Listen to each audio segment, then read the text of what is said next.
Bom dia a todos, graça e paz. Todos estão bem? Glória a Deus, glória a Deus. Quero agradecer mais uma vez a presença, das irmãs, sejam sempre bem-vindas. E ontem, foi Dia das Mulheres, Dia Internacional das Mulheres. Parabéns para vocês, mulheres, Deus abençoe grandemente a vida de vocês. A nossa vida seria preto e branco sem vocês, Que Deus continue dando sabedoria para nos ajudar, nos orientar e fazer o nosso mundo mais feliz. Amém? Que Deus esteja com vocês todos os dias. Amém? Glória a Deus. Lembrando que nós vamos ter o seminário de mulheres e é importante que você esteja anotando. Não falte esse dia.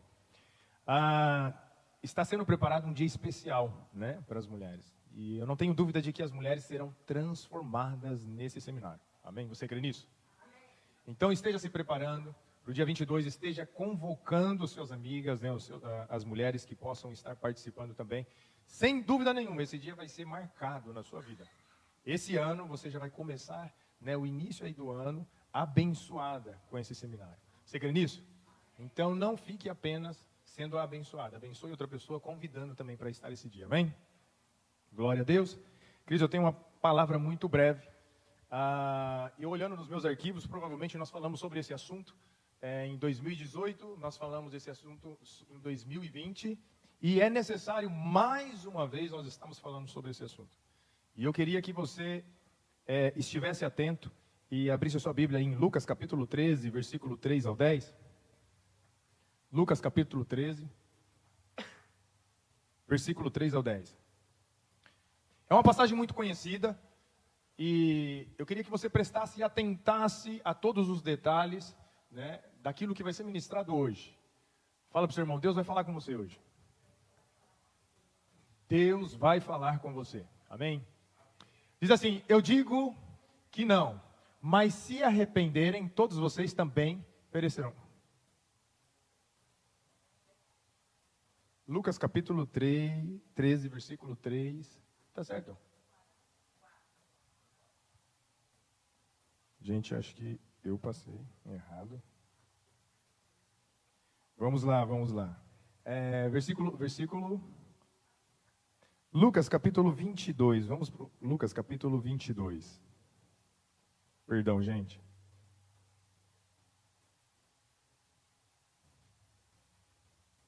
Ok? João capítulo 13. Gomenazai aí, tradutor.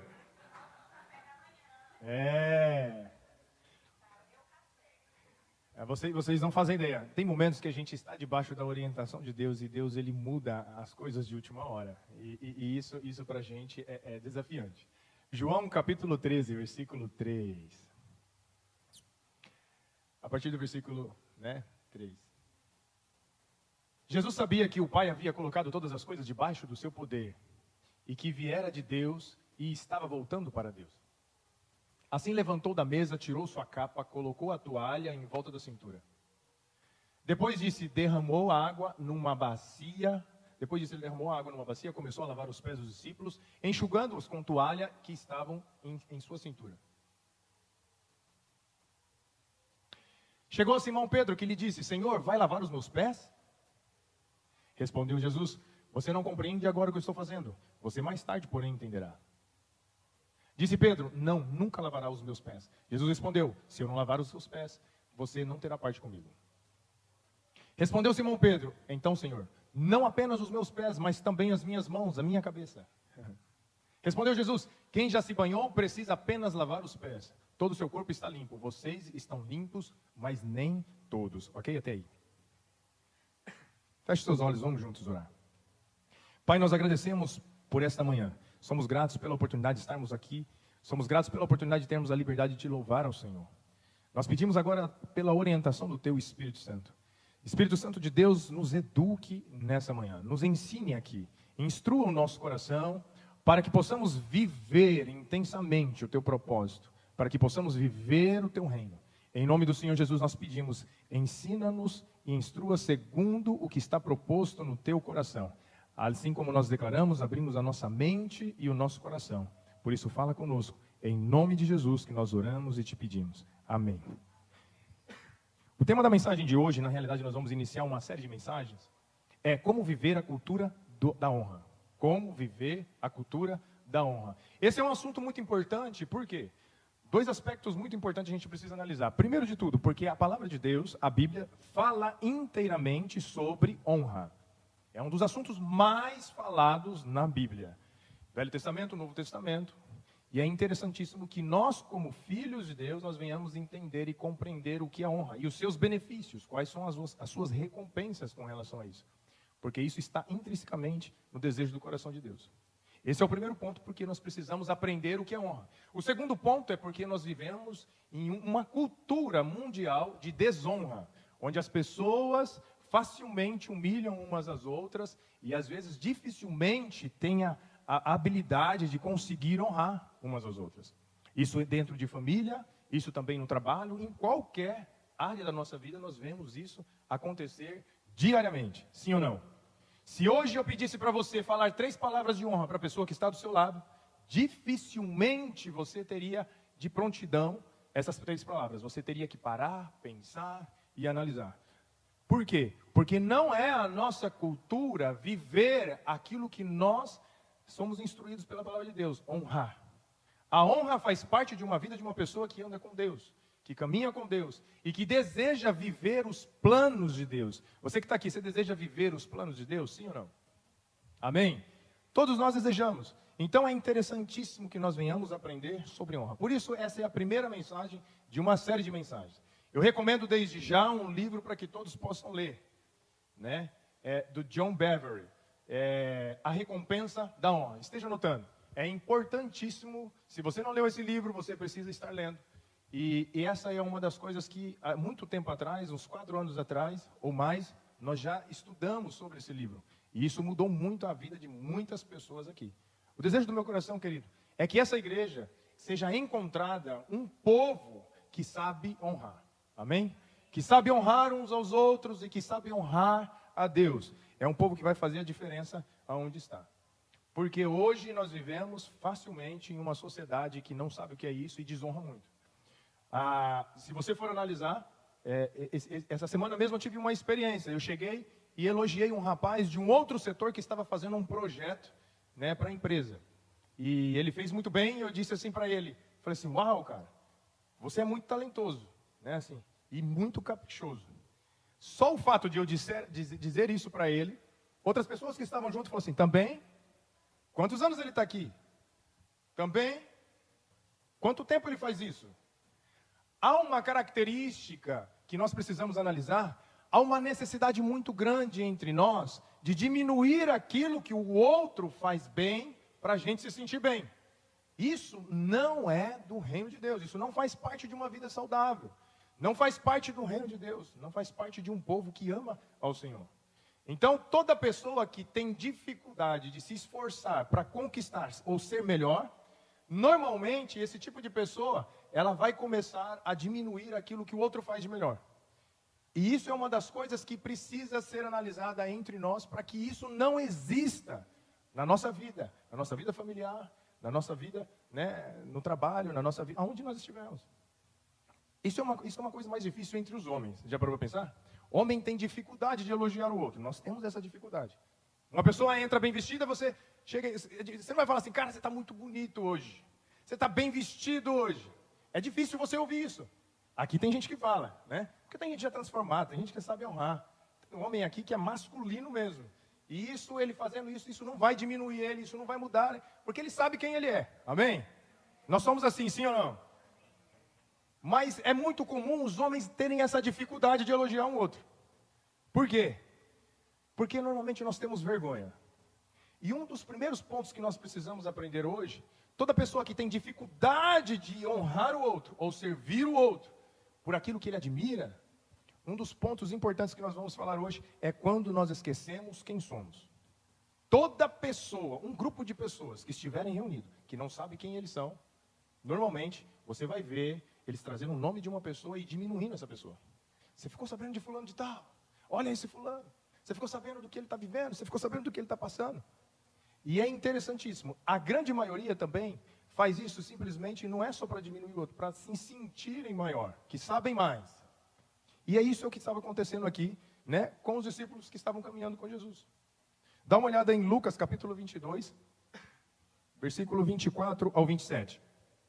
O livro de Lucas, mais específico de todos os evangelhos, ele mostra claramente qual é o assunto que os discípulos estavam discutindo no momento que eles estavam indo participar da Santa Ceia com Jesus.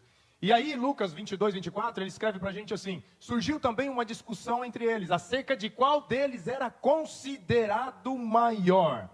Para quem não sabe, essa foi a última ceia do Senhor, a última ceia de Jesus. E ele se reuniu com os discípulos, e esse lugar era um lugar emprestado. Foi de última hora. Pelo fato de Jesus ter emprestado esse lugar não tinha aquela pessoa responsável por lavar os pés. Não tinha a pessoa responsável por lavar os pés, então os discípulos logo sentaram e analisaram assim: olha, não tem hoje ninguém vai lavar, não tem ninguém para lavar os pés. Então, para não diretamente dizer quem era o menor, eles começaram quem era o maior. A discussão deles era essa. Provavelmente Judas lá, eu fiquei imaginando assim: tenho doutorado em economia, o Senhor me chamou, então eu. Aí Pedro já chegou: eu sou pescador profissional. E aí cada um começou a falar ali o que era. Enquanto eles estavam discutindo sobre isso, o que acontece? O que acontece, gente? Jesus pega a bacia, pega a toalha. E ele fala assim: enquanto vocês estão discutindo, resolvendo aí quem é maior, deixa eu ir dando início aqui. Deixa eu começar a lavar os pés. E aí naquele momento, imagina o constrangimento. Você já parou para pensar? Você já imaginou o constrangimento? Eu fico imaginando que teve alguns ainda que continuou ali comentando, então, mas eu e o outro cutucando, eu falei: cara, parou tudo. Fica quieto, olha isso. E Pedro fica: ai, por que eu não tomei essa providência primeiro? E aí a hora que Jesus vai e serve, lavando os pés dos discípulos. Logo em seguida, Jesus ele vai ensinar sobre isso. Ele fala: vocês não estão entendendo nada, mas vocês viram. Vocês dizem que eu sou mestre, e eu sou. Eu digo para você, o servo não pode ser maior que o seu mestre. Mas aquele que quer ser maior, serve. No meu reino funciona assim: aquele que é maior, honra. Aquele que é maior, serve. É o contrário do que a gente vive hoje. É de extrema importância essa mensagem fazer com que a gente tenha uma reflexão a respeito de como nós estamos vivendo. Eu quero fazer uma pergunta para você. Você tem honrado onde você está? Você tem honrado as pessoas que estão à sua volta? Você tem honrado aqueles que são menores? Aqueles que hoje não estão no lugar onde você está? Dentro de casa, marido, esposa, os filhos. Será que você tem conseguido honrar? Isso é cultura do reino de Deus. Honra. Jesus, sendo mestre, ele decidiu honrar. Então os discípulos eles brigavam por posição, gente. Olha, dá uma olhada, mas Jesus ele demonstrou uma grandeza e ele ensinou: a grandeza está em servir um ao outro. A grandeza está em servir um ao outro. Em João capítulo 3, versículo 3 ao 4, mostra bem claro o porquê que Jesus fazia isso sem problema nenhum. João capítulo 13, versículo 3 ao 5. Diz assim: Jesus, sabendo que o Pai havia posto todas as coisas debaixo do seu poder, Jesus sabia, todas as coisas estavam debaixo do seu poder, que viera de Deus e voltara para Deus, levantou-se da mesa, tirou a capa, colocou a toalha e voltou à cintura. Presta atenção, Jesus ele sabia quem ele era. Essa é a definição de uma pessoa que consegue honrar, porque ela vai fazer o serviço menor que tiver. Ela vai ter que se humilhar e pedir desculpa. Ela vai quebrar o orgulho. Por quê? Porque ela sabe quem ela é. Toda pessoa que está em crise de identidade, toda pessoa que não sabe quem ela é, ela precisa se proteger, ela precisa se defender. E Jesus não era o caso de Jesus. Jesus ele sabia quem ele era. Jesus ele sabia quem era, por isso ele podia servir sem medo. Por isso ele podia não apenas servir. Quais as razões pelas quais os cristãos precisam honrar? Porque eles sabem quem eles são. Nós sabemos quem nós somos, nós sabemos que Deus é o nosso Pai, além de Deus, e que Ele já nos abençoou com toda sorte de bênção. Eu já fui abençoado, eu já fui perdoado, eu sou salvo por Ele. Então, eu entendendo isso, eu sei o quanto Deus me ama. A partir disso, eu não posso negar aquilo que Ele fez por mim. O favor é imerecido. Aquela pessoa não merece, mas é isso mesmo.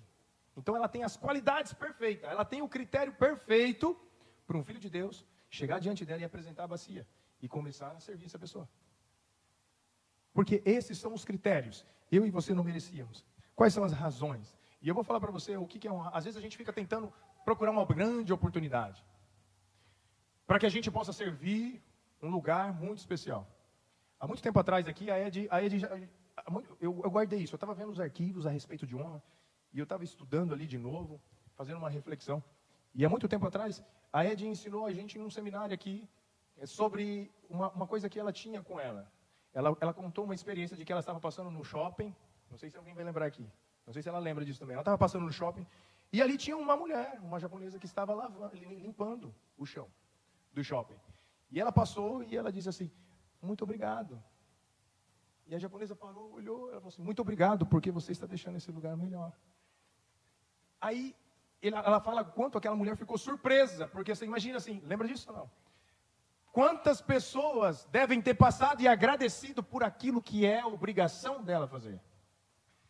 E aí aquela mulher, ela ficou daquele jeito, mas esse testemunho me impactou bastante. E é uma das coisas que eu mais faço. Na fábrica tem uma faxineira. E ela cuida de tudo ali, ela deixa, você vê o capricho que ela faz. E desde quando eu estou trabalhando na onde eu estou, eu passo e eu falo assim, Ohayou gozaimasu, domo arigatou gozaimashita, né? Aí ela pega e fala assim, oh, arigatou, arigatou. Todo dia ela me atende de forma diferente. Os japoneses olhando aquilo começaram a fazer isso também. Mas é incrível. Ela, o tempo todo, quando ela me vê, ela já abre um sorrisão, para o que está fazendo, segura e ela fala assim, Ohayou, né, assim, obrigado. Ela fala assim, eu que agradeço, eu que agradeço. Mas nunca ninguém viu a faxineira conversando com outra pessoa. Você está entendendo? São as mínimas coisas que demonstram quem nós somos. Se nós não entendemos isso hoje, o mundo continua sendo como ele é. Não vai ter diferença nenhuma no ambiente que nós estamos. A honra é uma característica do reino, é uma cultura do reino que faz a diferença aonde nós estivermos. Como você tem agradecido? Nas mínimas coisas. Você tem agradecido pela esposa que tem feito todo o trabalho de casa, além de trabalhar, às vezes trabalha fora, tem que chegar em casa. O marido também. Ah, mas assim, é obrigação dele. Realmente, é obrigação. Mas a honra tem o poder de transformar, querido. A honra tem o poder de trazer para a pessoa, ela olhar o mundo e ela olhar a vida dela de forma diferente. Isso traz paz. Você se torna um agente de paz, um agente de luz para as pessoas que você realmente reconhece o serviço que elas estão fazendo. Você tem conseguido fazer isso? Tem feito isso onde você está? Então, assim, quando eu tinha 17 para 18 anos, comecei a frequentar uma igreja. E essa igreja tem muito Nikkei. Tinha muito japonês, só descendente de japonês. No Brasil, entre 17 a 18 anos. Eu e a Juliana começamos a frequentar. Meu irmão frequentava já essa igreja. E aí nós fomos convidados a participar de algumas atividades. Então a gente estava envolvido, mais ou menos, assim, sabe? A gente não era convertido, a gente não tinha tomado nenhuma decisão. E já era, acho que, o terceiro domingo que nós estávamos participando ali da igreja. E aí eu fui convidado, e a Juliana falou assim, olha, está precisando de gente trabalhar na lanchonete. Né? E vocês são um casal perfeito para participar. E eu já falei, já vi isso, né? E aí eu peguei e fui para participar. Eu falei, nossa, né? Assim, mas será que pode, né? A Juliana trabalhava na lotérica, casa lotérica, né? Mexia com bastante dinheiro. E aí colocaram ela no caixa. Ah, eu já vi você trabalhando na lotérica, vem aqui no caixa. Ela foi pro caixa e eu fui para atender. Vender coxinha, risoles, né? Assim, tudo que é salgado. Quando eu entro lá, eu encontro um senhor do meu lado. E eu falei, nossa, o que esse cara está fazendo aqui? Esse senhor, ele era dono de um supermercado da cidade. Só que assim, era um cara muito duro. Você olhava assim, ele era sério demais. E aí ele falou assim, obrigado por você estar ajudando aqui hoje, né? A igreja é muito grande no Brasil. Essa igreja que a gente começou a frequentar.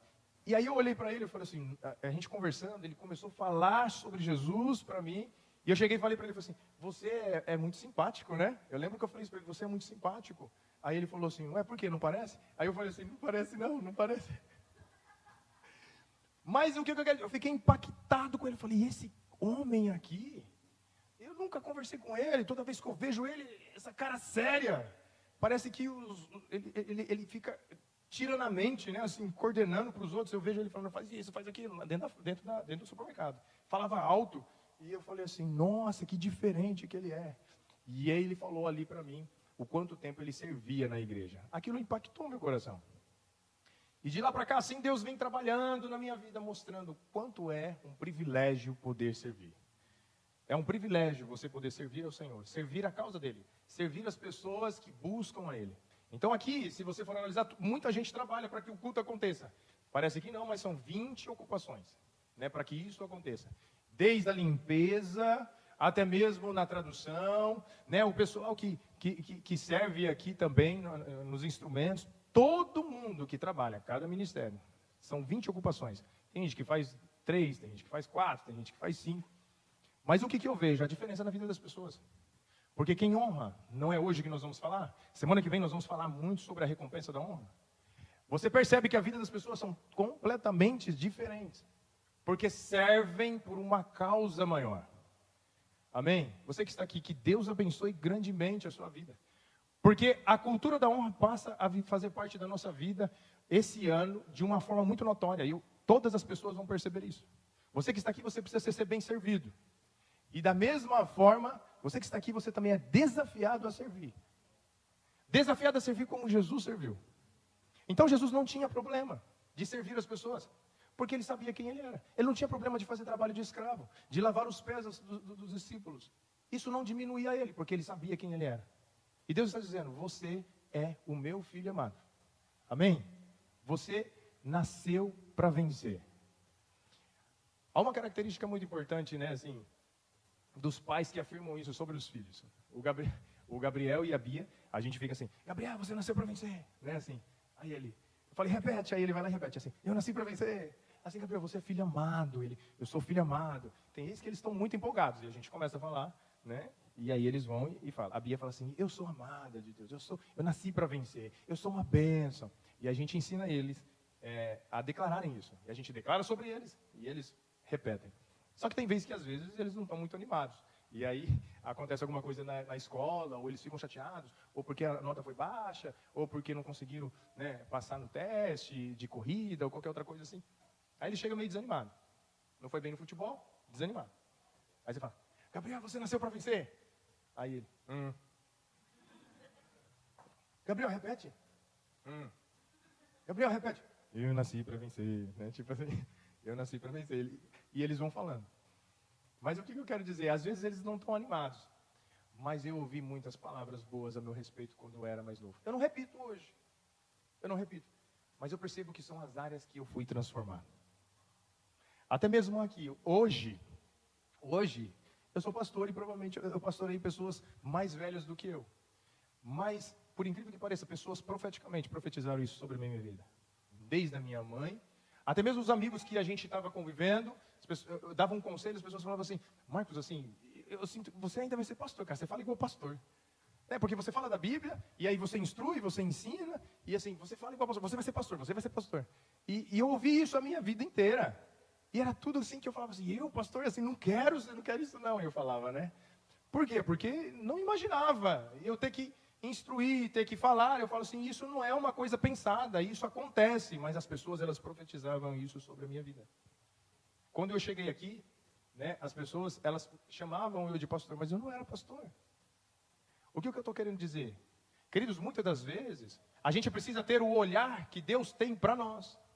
E a gente precisa parar de falar aquilo que a gente está vendo. Porque nós precisamos entender como Deus vê cada um de nós. Às vezes o problema no casamento é você, cônjuge, que você olha e fala aquilo que você vê do seu cônjuge, ao invés de falar como Deus vê ele. Nós devemos estar declarando como Deus o vê. Você é um homem de Deus, você é uma mulher de Deus. Você nasceu para vencer. Quando nós começamos a declarar isso, nós estamos pedindo emprestados olhos de Deus, para que possamos olhar para as pessoas como Ele vê. Jesus, ele não acreditava em todos os discípulos que se eles continuassem daquele jeito ia dar certo, não. Jesus, ele olhava com fé. Os discípulos, eles estavam sujos, mas Jesus não definia eles pela sujeira que eles estavam. Vai lavar os pés, e ele vai olhar a sujeira, mas ele fala assim, isso é passageiro.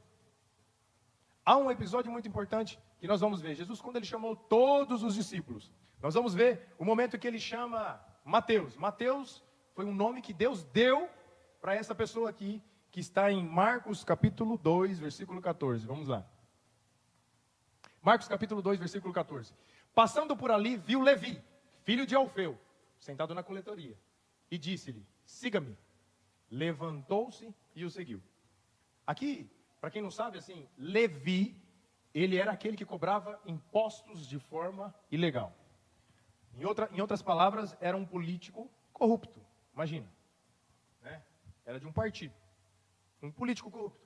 Então, assim, essa pessoa sendo olhada por todos, Levi era odiado. Ninguém gostava dessa pessoa, cobrando impostos. E ali ele estava trabalhando. Jesus, ele passa por ele. E aqui Marcos escreve uma coisa interessante. Ele fala assim, que quando passou, viu Levi, o filho de Alfeu. Quem era Levi? Filho de Alfeu. Não sei se era bom, não sei se o pai dele era bom. Mas Marcos definiu Levi como filho de Alfeu. Só que tem outra passagem que você vai ver, que está em João, que fala assim que e Jesus viu Levi, o cobrador de impostos. Ou seja, é mais ou menos assim, avaliou por aquilo que estava sendo visto, né? Viu Levi, o corrupto, mais ou menos assim. Só que aí Mateus, ele vai escrever sobre ele mesmo, nesse momento do encontro com Jesus. E aí, lá em Mateus, capítulo 9, versículo 9. Mateus, capítulo 9, versículo 9. E eu fico com Mateus. Mateus, capítulo 9, versículo 9. Diz assim: ao sair dali, Jesus viu um homem chamado Mateus, sentado na coleteria. E lhe disse, siga-me. Mateus se levantou e seguiu. Mateus significa, a palavra Mateus significa presente de Deus. Todos viam Levi como ele estava.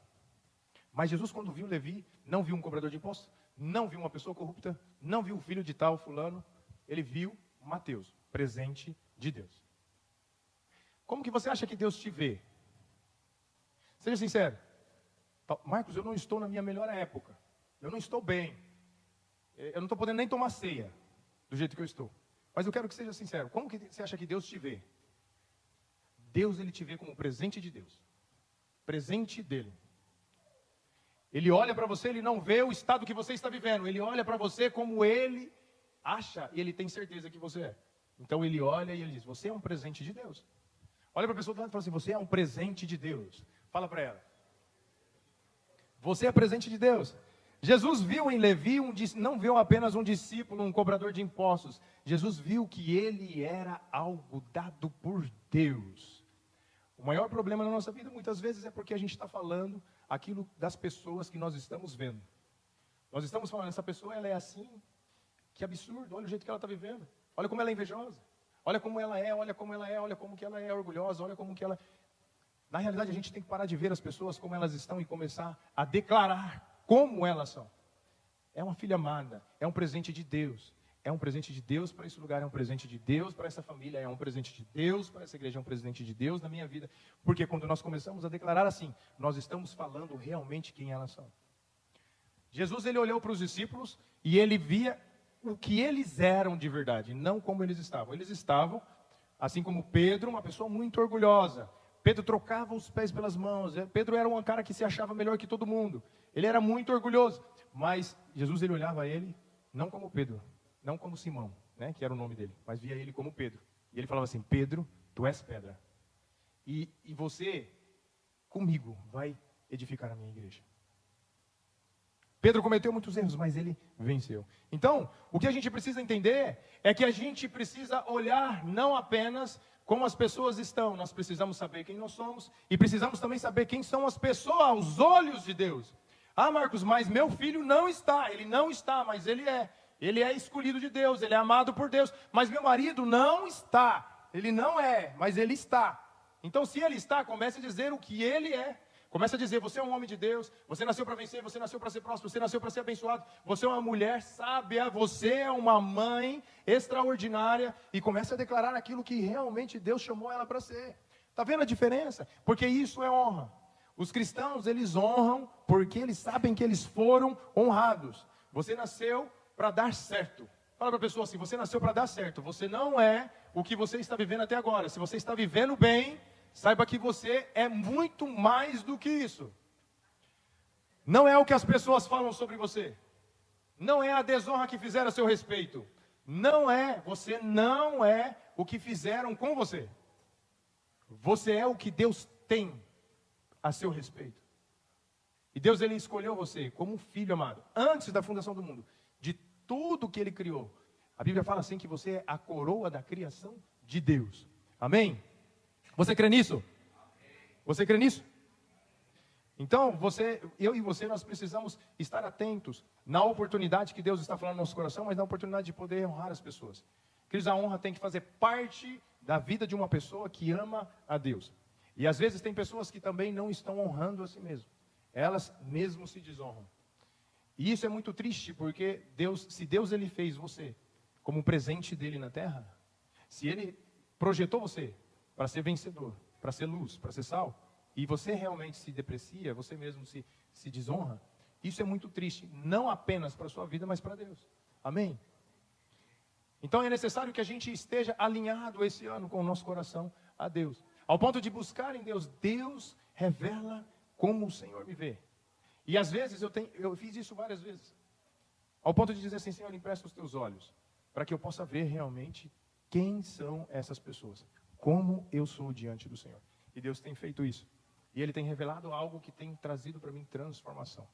Transformação na minha forma de ver, na minha forma de julgar as pessoas. Se hoje alguém chegar diante de você e começar a dizer assim, olha, você viu fulano? Você tem que tomar uma decisão rápida de chegar e dizer assim, olha, se for para falar como elas estão, não vou falar. Vamos falar sobre quem elas são em Deus. Como Deus as vê. E nós vamos agora começar a falar dela, profeticamente. Porque nós acreditamos realmente que toda pessoa que se aproxima de Deus podem ser transformada. Amém? Podem ter uma transformação. Então, querido, hoje, deixa Deus ministrar o seu coração. Comece a honrar. Comece a olhar para as pessoas como Deus vê a sua vida, como Deus vê a sua casa. Um cristão, ele faz isso porque ele lembra. É a última coisa, o cristão ele lembra como foram honrados por Deus. Por isso é importante você estar aqui, ao ponto que você estuda a palavra. Você percebe o quanto você foi abençoado. Quando a gente olha hoje para as nossas vidas, nós não merecíamos hoje a vida que nós temos. Nós merecíamos condenação. A palavra de Deus deixa bem claro. Por quê? Porque todos pecaram. Todos nós pecamos. Sem exceção, todos nós pecamos. Merecíamos a condenação eterna, afastamento de Deus, punição. Mas nós fomos agraciados, recebendo o quê? O favor imerecido, o amor de Deus. Em 1 João capítulo 4, versículo 19. 1 João capítulo 4, versículo 19, define muito bem isso que nós estamos dizendo. Diz assim, nós amamos porque Ele nos amou primeiro. Nós amamos porque Ele nos amou primeiro. Querido, Jesus ele caminhou 3 anos com os discípulos. E 3 anos caminhando com os discípulos, eles estavam discutindo quem era o maior entre eles. Quem deveria receber privilégio. E aí naquela discussão, eu fico imaginando Jesus falando assim, poxa vida, caminhei 3 anos. Eu ensinei sobre o amor a Deus em primeiro lugar, o amor ao próximo. Eu ensinei que o reino de Deus é para aqueles que vêm como criança. E eles não entenderam nada. Mas Jesus não estava preocupado com o estado que eles estavam vendo. Jesus ele estava entendendo claramente que aquilo ali era porque ainda eles estavam sujos. Eles precisavam ser lavados. E no momento que eles estivessem lavados, aí sim eles manifestariam realmente quem eles são. Às vezes hoje a nossa vida precisa apenas ser lavado pela palavra de Deus, pela instrução de Deus, pelo nosso tempo, caminhada com Ele, pelo tempo de oração que nós podemos ter. Então o nosso coração vai ser lavado, a nossa mente vai ser lavada. Então será manifesto aquilo que realmente nós somos. Por isso, queridos, esse ano nós precisamos priorizar a Deus. Se nós queremos criar algo novo, nós precisamos tomar a decisão de viver com Deus. E precisamos obedecer justamente nesse ponto, que é a cultura da honra. O reino de Deus é manifesto aonde há honra, aonde há cultura. Comece a se posicionar hoje ao ponto de dizer assim, a minha casa será um lugar onde todas as pessoas verão a cultura da honra. Na minha vida, no trabalho, aonde eu estiver, as pessoas que estarem diante de mim, não vai ser quem estiver, independente, qualquer um sairá melhor, porque eu vou honrar essa pessoa. Eu vou honrar essa pessoa. Esse tempo atrás tinha um rapaz que ele perdeu a diretoria de um setor. E ele estava muito chateado. O que eu fiz? Simplesmente eu não conseguia explicar ou entender tudo aquilo que ele estava vivendo. Mas como eu encontro ele todos os dias, ele percebe o quanto eu sou respeitoso com ele. Eu fui lá, comprei um refrigerante, levei para ele e entreguei, porque é o que ele mais gosta, era um chá. E aí eu fui lá e entreguei para ele. E eu falei, gamatê, né? Vixe, ele veio atrás de mim e ficou colado comigo e falou de várias coisas da família dele, um japonês. E aí ali a gente pôde estar falando, ele falou assim, Marcos, você é muito Yasashi, né? Assim, gosto muito de você. Apenas um gesto. Um gesto. Você reconheceu o esforço, porque ele dedicou muito. Eu vi o quanto ele se dedicou. E talvez isso pode mudar a vida de uma pessoa completamente. Às vezes você fica preocupado com as pessoas difíceis que estão vivendo à sua volta.